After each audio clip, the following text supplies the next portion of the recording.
pong response ng Disaster Operations Center ng Office of the Vice President at ng Satellite Office, Southern Mindanao Satellite Office ng Office of the Vice President ay yung pagpapadala ng kalusugan food trucks namin noong panahon ng search and rescue sa mga nawawala at mga biktima ng malakas na lindol. Pinadala namin sa Gensan yung food truck at sila yung nagluluto ng hot meals para sa mga first responders at mga rescuers doon sa mga nag-collapse na mga buildings. Ang sumunod ay yung mga rice bags, rice food bags na binibigay namin doon sa mga pamilya na nagburol at naglamay ng kanilang mga kamag-anak na namatay dahil sa lindol. At ang susunod naman ay yung pagbibigay namin ng food and non-food na mga boxes para doon sa mga tao na na-displace dahil sa lindol.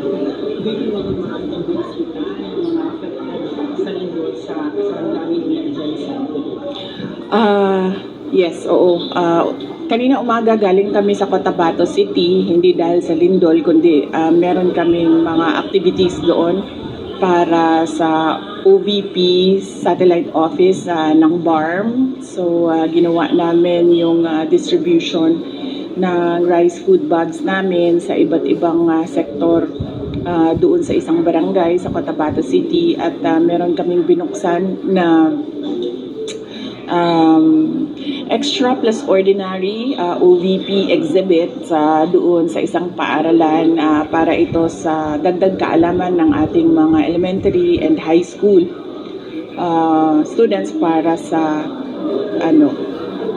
kung sino-sino ang ating mga vice presidents dito sa Pilipinas. At ang sumunod ay yung pagbisita natin sa probinsya ng Sarangani para doon sa mga namatay at na sugatan o injured na nasa hospital. Ganon din dito sa General Santos City, yung task ko is yung pagbisita sa mga pamilya ng namatayan at doon sa mga nasugatan dahil sa lindol. Hindi ka naman sa families kasi yung mga namatayan? Oo. Kanina, pinaabot ko doon sa mga pamilya ng mga namatayan ang pakikiramay ko at ng buong opisina ng Office of the Vice President, kasama na ang pakikiramay ng aming pamilya sa lahat ng mga kamag-anak ng namatay. At pinaabot ko din yung mensahe na hindi natin alam kung kailan mangyayari ang lindol, no? Wala siyang warning. Kaya ang pinaka mabisa na paghahanda, panlaban na magawa natin ay yung paghahanda natin na kung ano yung dapat natin gawin kung nandyan na yung lindol para hindi tayo nagpapanik. At laging nasa isip natin kung ano yung mga dapat natin gawin kapag nandyan na yung ground shaking. Hindi ko reaction sa Senate, magulo na yung Senate. Especially sa leadership, dalawa yung Senate President, si Alan Peter Cayetano, acting Senate President, yung Gatchalian. Oo. Yung kaguluhan sa Senado, no, ay nagsasalamin ng leadership ng administrasyon. Yung kaguluhan at kawalang direksyon ng ating bansa ay nagsasalamin ng kung ano yung klase ng leadership meron ang nakaupo sa palasyo at ng ating administrasyon. Dahil lahat naman ng tao nagre-recognize sila ng kung ano yung direksyon ng isang leader. Pero kapag wala yung direksyon, wala yung vision, ay nagkakanya-kanya talaga ang mga tao. Yan yung nakikita natin hindi lang sa Senado, but sa buong bansa. So dalawang Senate President, si acting din Gatchalian, si Mamin Simons kanina.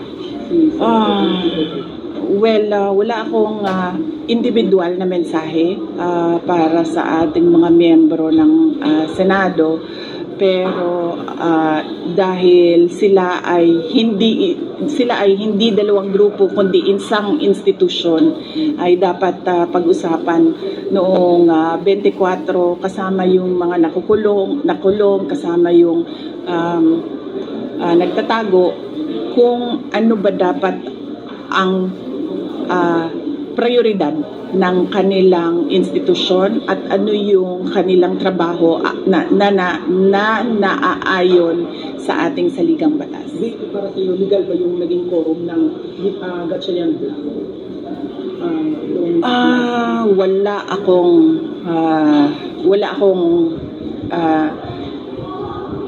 legal na opinion sa mga pangyayari. Mas mabuti sana kung meron o masasagot ng Korte Suprema kung ano ba talaga ang i-recognize at ano ba dapat ang ways forward ng ating Senado.